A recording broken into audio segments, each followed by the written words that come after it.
the sun rotates every 26 days, while the north and south hemispheres rotate every 37 days. And what happens is this, so the bottom of the sun goes this way, and the top of the sun goes this way, and you create torsion shear, it's called. And after a while, this builds up, and it starts crossing each other and building up, and it takes about 25,000 or so years for this to just completely, and we're at that place right now. The sun used to be yellow. Okay, the sun is no longer yellow, it's white now. And I'm old enough to tell you it used to be yellow. And anybody my age will tell you that the sun definitely was yellow if you look at little kids' drawings from 30 or 40 years ago. Now they draw the sun as white, but we used to draw the sun as yellow. And it's changed, and NASA knows this. And I think chemtrails are attempts by the elites to dampen this incredible light. I know guys who do construction, and they tell me they're in their 40s, and they tell me that, Jay, 75 degrees doesn't feel like 75 degrees anymore. It feels like 95 degrees.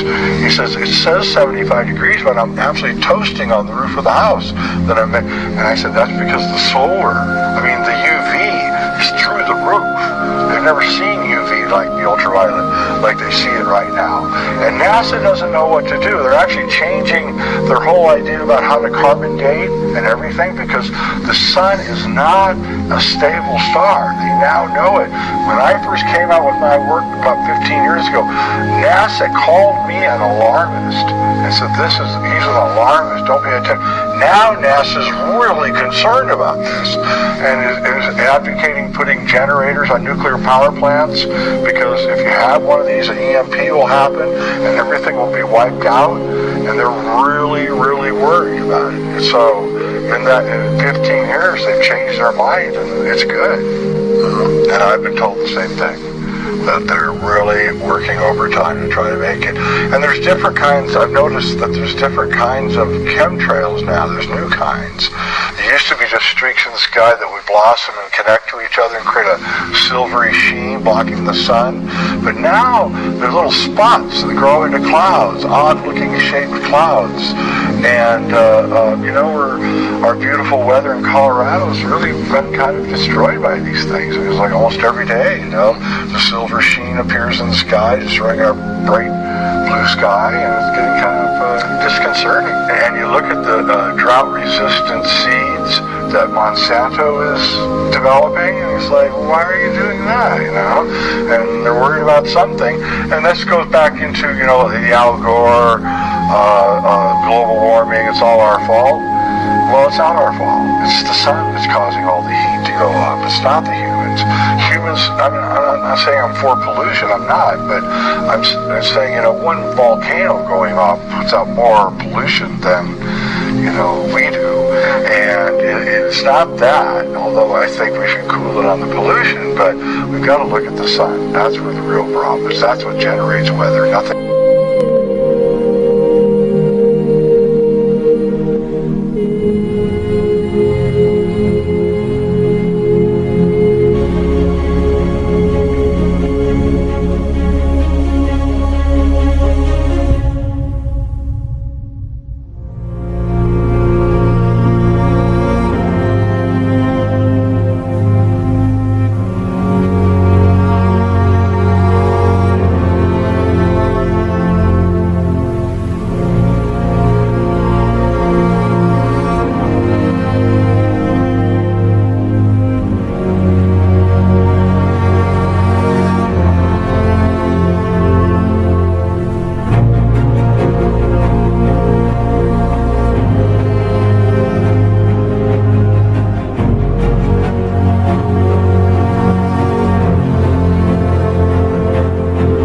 Okay, folks, I hope that you were able to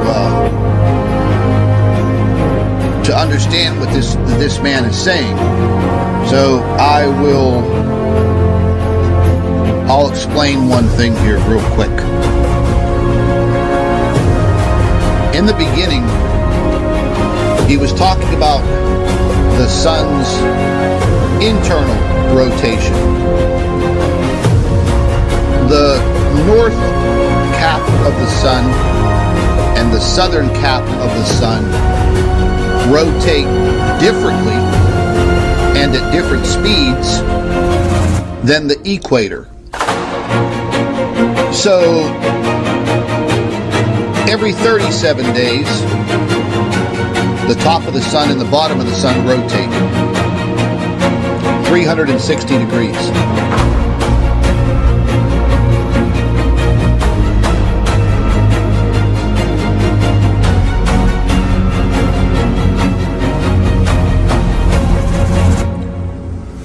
The center, the equator, the equatorial region of the sun rotates approximately every 26.9 days, 27 days. So basically that twisting, it's called torsion shear. So you're applying a tremendous amount of pressure on that star. Now, I'm not sure if that happens with other stars, but it's happening with our star.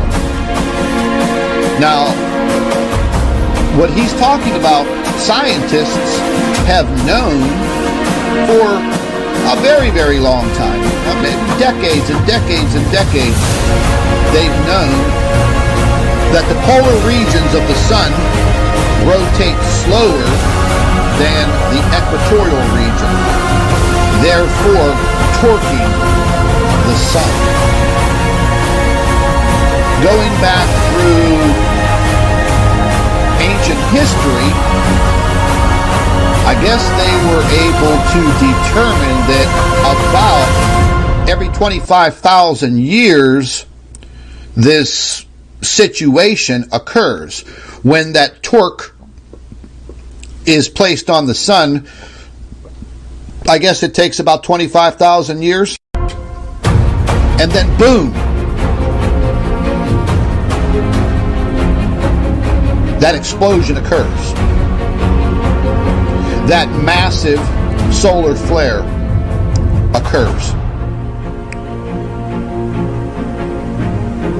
If the Earth is in the wrong place at the wrong time, lights out. Literally. And I'm not talking about electricity. I'm talking about all plant life, animal life, and human beings. Destroyed.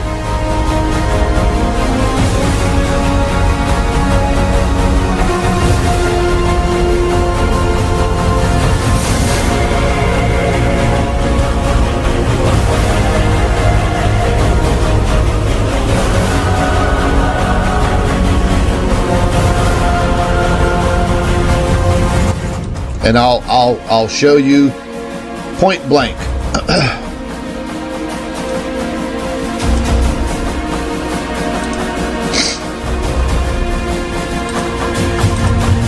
We're going to go to the SDO, Solar Dynamics Observatory.